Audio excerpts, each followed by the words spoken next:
The rain hadn't stopped for 3 days when Clara was told she'd become a bride. The house smelled of wet timber and sickness, and every board creaked like it was warning her to run. But where could she go? The woods around the hollow estate were endless, tangled in mist and superstition.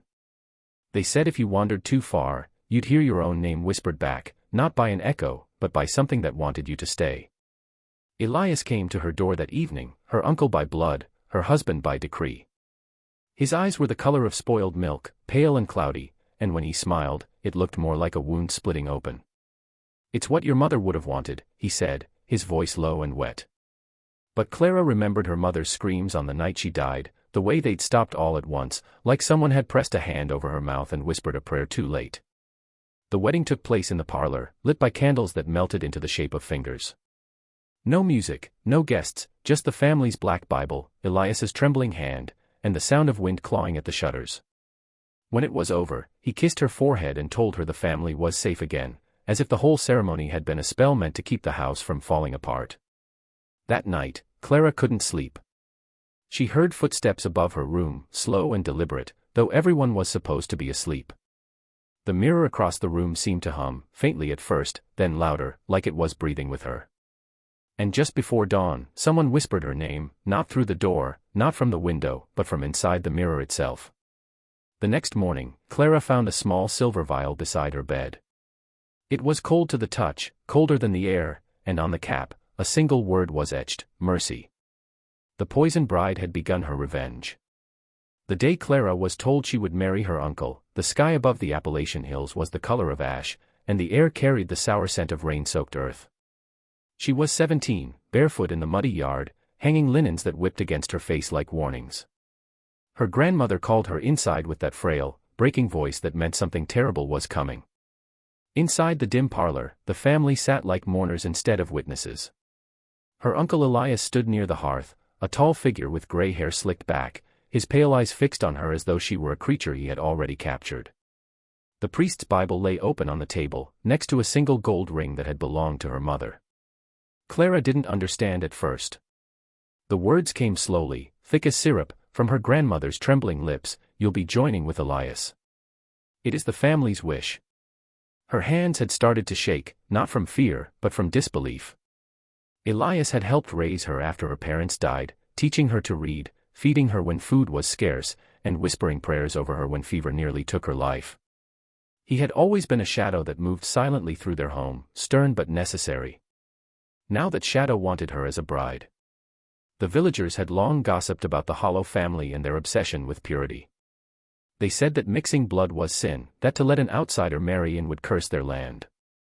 Every girl before Clara had been promised to a cousin, an uncle, or worse.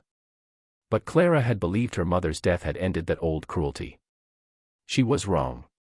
The family still held to the vow made generations ago, that no Hollow would ever taint the line with foreign blood. To them, love was a luxury, not a right. The union between Clara and Elias was not for passion, not for faith, but for preservation. Elias approached her with a quiet smile that didn't reach his eyes. He took her hand, his skin dry and cold, and whispered that this was how their ancestors kept the family strong. She wanted to pull away, to scream, but every face around the room told her resistance meant exile, or worse. The fire cracked, the priest mumbled blessings, and the storm outside beat against the walls like a desperate warning. In that moment, Clara realized she was not a bride. She was a sacrifice. The house itself seemed to know it too, groaning under the weight of a vow that had been repeated too many times, claiming another life in the name of purity. The woods surrounding the Hollow estate were older than any memory, a tangle of trees that seemed to lean inward, as if listening. They began where the light ended and the mist began, stretching endlessly in every direction, swallowing sound and sense alike. No one in the nearby village dared to enter them after dusk.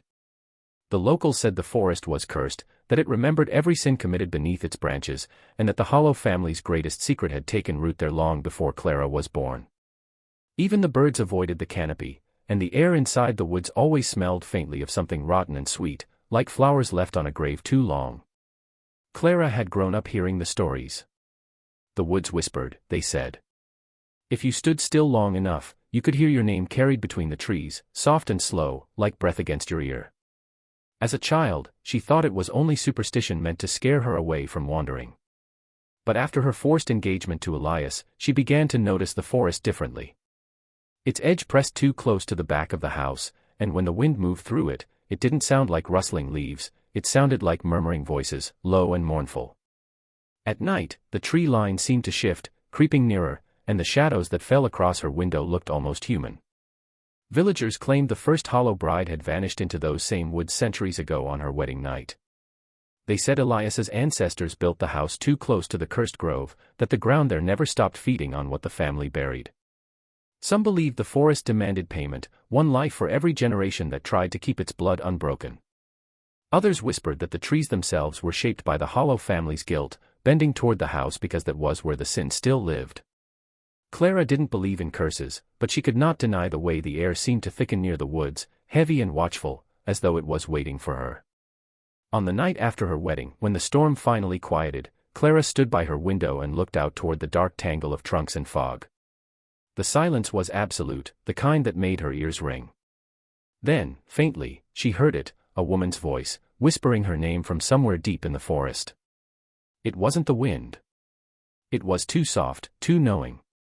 And when she turned away, she saw that every tree seemed to be leaning closer than before, their twisted branches reaching out toward the house like fingers. The cellar beneath the hollow estate was a place Clara had been told never to enter. It was said to be where the family kept their preserves, their tools, and the remnants of lives long forgotten. But after her wedding night, sleep refused to come, and curiosity grew heavier than fear. She waited until the house fell silent, until Elias's footsteps above faded into stillness, and then she crept down the narrow stairway with only a candle for light. The air grew colder the farther she descended, thick with the damp scent of earth and iron. The flame flickered violently as if something down there was breathing with her. The cellar was cluttered with relics from another century, jars clouded with dust, furniture draped in yellowing sheets, and portraits turned toward the walls. She moved slowly, careful not to disturb the silence. Then, in the far corner behind an old trunk, she saw it, a small wooden chest, blackened by time and sealed with an iron lock. It was unlike anything else in the room, too ornate for storage, too deliberate to be forgotten. Her candlelight caught the faint carving on its lid, a pattern of interlocking rings, the same symbol embroidered into her wedding dress. The sight of it sent a chill crawling up her spine.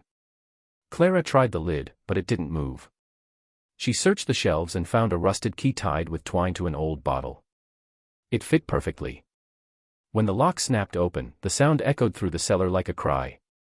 Inside, the chest held only a few things: a small child's dress folded neatly, several letters tied with faded ribbon, and a glass vial half filled with a murky liquid. The vial had a silver cap engraved with a single word, mercy. The moment she read it, her chest tightened. She lifted the letters with trembling hands and saw that they were addressed to her mother, written in a delicate, looping script. Each one spoke of fear, regret, and the same warning: do not let him choose you. Her candle burned low, casting long shadows that seemed to move on their own. As she read, she felt the air shift, the faint sound of footsteps above her, slow and deliberate, as though someone knew she had found what was never meant to be found. She closed the chest and clutched the vial to her chest, unsure whether mercy was meant as salvation or a curse. When she finally turned to leave, the cellar door at the top of the stairs creaked shut on its own, and the flame in her hand went out, leaving her in total darkness. The night of the wedding feast was suffocating, heavy with the scent of rain-soaked candles and wilted flowers. The hollow estate was filled not with joy but with silence, broken only by the low hiss of the fire and the rhythmic ticking of the grandfather clock that seemed louder with every passing second. Clara sat at the long oak table, her white dress stained at the hem with mud, her hands trembling in her lap as Elias raised his glass. The family surrounded them like witnesses to a ritual rather than guests at a celebration. Their faces were pale, hollow, eyes fixed not on her but on the flickering candles that burned too low. Elias's voice cut through the stillness as he offered a toast, his words laced with an eerie calm. To the union of blood and spirit, he said, his gaze never leaving Clara's face. The food before her looked untouched, yet she could feel her stomach twist as though it had already turned against her. The wine tasted strange, metallic and thick, and when she took a sip, it burned her throat. A dizziness settled over her, subtle at first, then growing stronger until the walls seemed to sway like the trees outside. She tried to steady herself, but Elias's hand found hers, his grip cold and firm. "It's tradition," he whispered, his breath carrying the sour scent of wine and smoke. "A hollow bride must complete the bond before dawn." The words made her blood run cold. She had heard the phrase before, whispered by the servants who refused to look her in the eye, muttered by her grandmother when she thought Clara was asleep. But now, sitting beside her new husband, she understood what it meant. The bond was not about love or faith, it was about ownership, control, continuation. Her vision blurred as the candle flames stretched into long streaks of gold, and a deep ringing filled her ears. Every sound in the room seemed to fade, replaced by the slow, heavy thud of her own heartbeat. Elias leaned closer, his hand brushing the side of her neck as he murmured words she could barely hear. "You'll feel weak," he said softly. "It's the body's way of surrendering." She wanted to pull away, to scream, but her limbs refused to move. The faces at the table blurred into ghostly smudges, and she realized no one was watching, or perhaps, they were all pretending not to see. The room darkened as the storm outside grew louder, thunder rattling the windows. Just before her vision went black, Clara saw Elias's reflection in the wine glass, smiling, patient, and waiting for her to fall. The night had settled over the hollow estate like a heavy shroud, the kind that muffled every sound and made even the wind seem afraid to move. Clara woke with a start, her body drenched in sweat, her head pounding as if the walls themselves were pressing in on her. The room was dark except for the faint orange glow of dying embers in the hearth. Her wedding dress still hung over the chair by the mirror, limp and pale, almost ghostly. For a moment, she couldn't tell if she had dreamed the strange feast, the dizziness, or the whispers of Elias's promise. Then came the sound, soft at first, like fingertips brushing against the glass. Someone was knocking on her window. She froze, the air catching in her throat. The hollow estate sat miles from the nearest neighbor, and the forest wrapped the house in a dense, suffocating silence. No one should have been outside at that hour, not in the cold, not in the storm. The tapping came again, more insistent this time, and beneath it, a faint voice. "Clara," it whispered, the sound barely cutting through the rain. "Don't drink the water. Don't eat the food." Her heart slammed against her ribs. The voice was thin, trembling, unmistakably female, but familiar, achingly familiar. She moved toward the window slowly, her bare feet silent against the wooden floorboards. When she wiped away the fogged glass, she saw a figure standing beyond the pane, pale and shivering in the rain. The woman's face was shadowed, her hair plastered to her cheeks, but her eyes gleamed faintly in the darkness. She looked as though she had been crying for a very long time. Clara reached out, pressing her palm to the glass, and the woman mirrored her movement perfectly. For a moment, it felt as if she were staring at her own reflection, older, hollowed by grief. "You must listen," the woman hissed. "He did the same to her. Your mother tried to run. He buried her in the woods." The words struck like knives. Clara staggered back, shaking her head, but the woman only grew more desperate, her hands slapping against the windowpane, her voice breaking into sobs. "He poisons them, all of them. The food, the wine, it's not love he keeps, it's blood." Then, as quickly as she had appeared, the woman was gone. The rain swallowed her, leaving only the echo of her warning and the faint outline of her hand on the glass. Clara stood there, trembling, the silence around her so complete it felt alive. From the hallway beyond her door came a single creak, slow, deliberate, and heavy, as if someone had been listening the whole time. The next morning dawned gray and silent, the storm finally broken but leaving behind a world that felt washed of color. Clara moved through the hollow estate like a ghost, her limbs heavy, her thoughts clouded by the echo of that midnight warning. Elias had gone into the village, leaving her alone in the house for the first time since the ceremony. The emptiness felt unnatural, as though the walls were holding their breath, waiting for her to move. Every step she took stirred dust that glittered faintly in the cold light leaking through the curtains. She wandered aimlessly until her feet carried her toward a narrow corridor she had never noticed before, a passage hidden behind a moth-eaten tapestry near the parlor. The corridor led to a room at the far end of the house, its door swollen from years of neglect. When she pushed it open, the hinges gave a long, painful groan. The air inside was heavy with the scent of varnish and decay. Dust-coated furniture sat untouched, and the floorboards moaned beneath her weight. At first glance, it looked like any other forgotten room, but as her eyes adjusted, she saw them, portraits. Dozens of them, hung in perfect symmetry, lining the walls from floor to ceiling. Each painting depicted a woman in a wedding dress, pale and poised beside the same man, Elias. Clara's breath caught. The faces varied slightly, different hair, different smiles, yet each bride looked eerily familiar. Their eyes shared the same haunted depth, the same sadness just beneath the surface. When she stepped closer, she noticed the signature on the bottom corner of each frame, written in Elias's careful hand, followed by a date. Some stretched back more than a century, the years long before her mother's birth. But one portrait, near the center of the wall, made her knees weaken. It was her mother, dressed in the same lace gown Clara had worn only nights ago. She reached out, her fingertips brushing the cracked surface of the canvas, and for a moment, she swore the painted eyes moved, following her. The air grew colder, and the floor seemed to hum faintly underfoot. The candle she carried sputtered and flared as though reacting to something unseen. Behind her, the sound of soft footsteps echoed, though she knew no one else was there. The longer she stared at the portraits, the more alive they seemed, each painted bride gazing down at her with silent warning, their painted lips frozen mid-whisper. Clara stumbled back toward the door, her heart pounding, certain she could hear their faint voices now, overlapping in the still air, each one repeating the same word in a trembling chorus, "Run."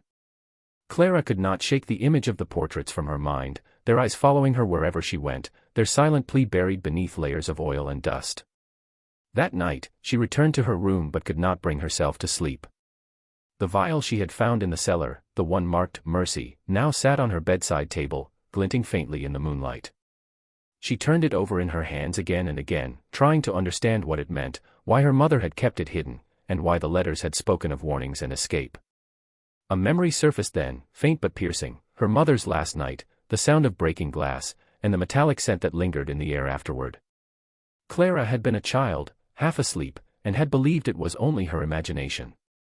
Now she knew better. Elias returned late, his boots echoing across the floorboards. He came to her door without knocking, his voice too calm, too rehearsed.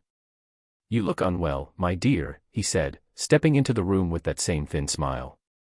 "It happens to all of us. The body resists what it does not yet understand." His words made her stomach twist. He poured her a cup of water from the pitcher by the window, his eyes never leaving her face. The water shimmered strangely under the lamplight, a faint cloudy film swirling across the surface. "Drink," he said softly. "It will help you rest." She hesitated. The warning from the woman at the window burned in her mind, "Don't drink the water. Don't eat the food," when she didn't move, his smile faltered, and for a brief moment, something dark flickered behind his eyes. Then, with a sudden flash of defiance, Clara feigned exhaustion and lowered her gaze. "Later," she murmured, her voice barely audible. He nodded once, but the way he lingered in the doorway made her skin crawl. When he finally left, she poured the water into the fire, watching it hiss and bubble as though reacting violently to the flame. The smell that rose from it was sharp and bitter, unmistakable, the scent of poison.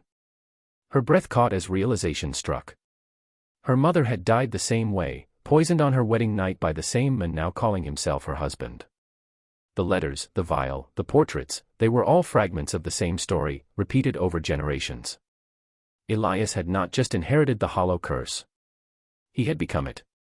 And as the wind howled through the trees outside, Clara understood why her mother's ghost had whispered from the darkness, why the woods never let go of the women who entered. The poison was not only in the food or the wine. It lived in the family itself. The discovery settled over Clara like a fever, a sickening truth that made her feel as if the walls were closing in.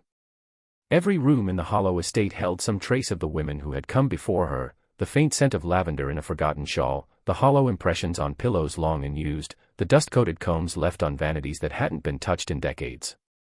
Each detail whispered the same story. They had all lived and died within these walls, bound to the same men who promised them safety but delivered only death. Clara's hands trembled as she pieced together the fragments she had uncovered, the letters, the portraits, the vial labeled Mercy. It was no curse that haunted the hollow bloodline. It was Elias himself.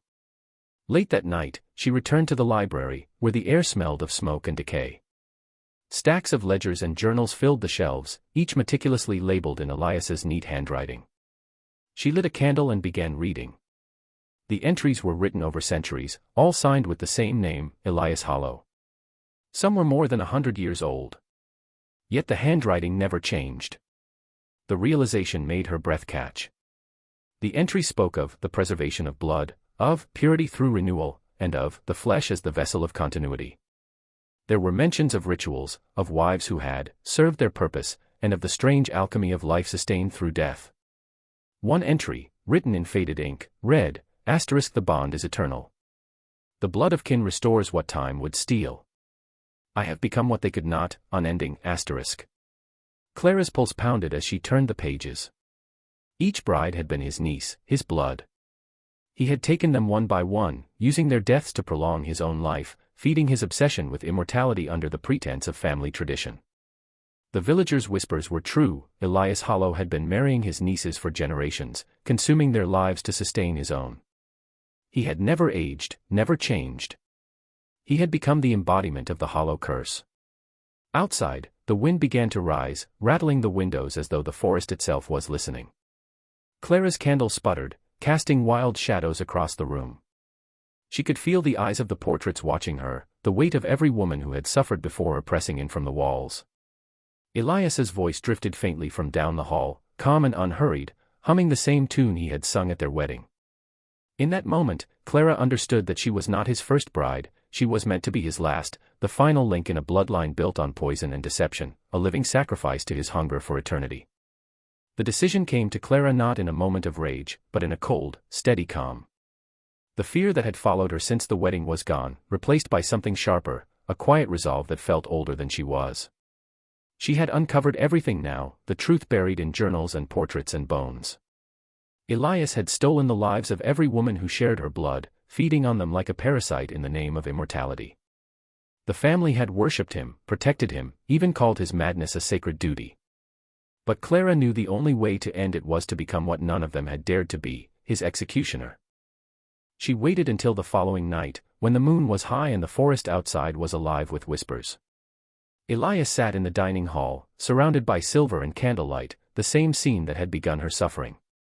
The table was laid with his favorite meal, venison stew, red wine, and a slice of cornbread sweetened with honey. He didn't question how it had appeared, only looked up when Clara entered, dressed not in white but in her mother's old black shawl. "You've come around, then," he said softly, his voice dripping with satisfaction. "You've accepted what you are." Clara smiled faintly, her hand steady as she poured him another glass of wine. The poison she had chosen was measured perfectly, just enough to keep him breathing long enough to feel it. It wasn't from any bottle or vial she had found. It came from the woods, from a pale mushroom that grew near the graves hidden under the trees. The villagers called it the widow's bloom, a poison that made the blood turn to fire and the heart stop slow. She had mixed it carefully into his drink, stirring with the same silver spoon he had once used to serve her. Elias drank without hesitation. He talked while he ate, spinning stories of family honor and the purity of the Hollow name, his tone that of a man preaching a sermon. Clara listened quietly, watching the tremor begin in his hand, the color drain from his face. His words faltered, then stopped entirely as his breath grew shallow. He looked at her, eyes wide, not in anger but disbelief. She leaned closer and whispered, "It's what our blood deserves." The candlelight flickered, casting long shadows over the walls as he slumped forward, his hand still gripping the edge of the table. For the first time, the house fell truly silent, not the silence of fear, but of something ending. The storm outside began to rise again, carrying with it the faint echo of the forest sigh, as if the woods themselves had been waiting for this moment. The fire began as a whisper, a faint crackle beneath the floorboards, growing slowly until the first curl of smoke rose from the parlor. Clara stood motionless in the doorway, the flames reflecting in her eyes as they crept along the curtains and climbed the walls like living things. She hadn't meant to start it, not at first. She had only wanted to burn the letters, the journals, the portraits, everything that bound the Hollow name to its horror. But the fire had taken more than she intended, spreading hungrily, devouring the wooden bones of the house. The air filled with the scent of smoke and candle wax, and beneath it, something darker, the faint sweetness of decay unburied. Elias's body still sat slumped at the table, the flickering light turning his face into a grotesque mask. The poison had done its work long before the fire reached him. Clara moved through the room slowly, her steps echoing against the rising roar of flame. Every corner of the house seemed to scream, the walls cracking, the portraits blistering, their painted eyes melting into streaks of color. It was as if the house itself was finally purging centuries of sin, collapsing under the weight of its own secrets. The smoke thickened, curling around her like the hands of the women who had come before, guiding her toward the open door. But she didn't leave. She turned back one last time, staring into the inferno, watching as the ceiling above the dining room gave way. The fire caught the gold frames of the portraits, and for a moment, she swore she saw the faces of the lost brides flicker to life, not in pain, but in release. Outside, the storm that had haunted the hollow estate for days broke again, thunder rolling through the valley as rain began to fall in heavy sheets. The flames hissed but did not die. Villagers who lived miles away later claimed they saw the glow of the fire through the trees, rising like a beacon in the night. Some said they heard screams carried on the wind, others swore it was laughter. When morning came, nothing remained of the house but blackened beams and the twisted iron frame of the cellar door. They found no trace of Elias. But deep in the ashes, half buried near the foundation, someone found a small silver vial, its cap still engraved with the word mercy. From that day on, travelers passing through the woods spoke of a woman in a burned wedding gown wandering the fog, her face pale, her eyes hollow, a faint light flickering in her hand as she whispered to the trees, calling each of them by name.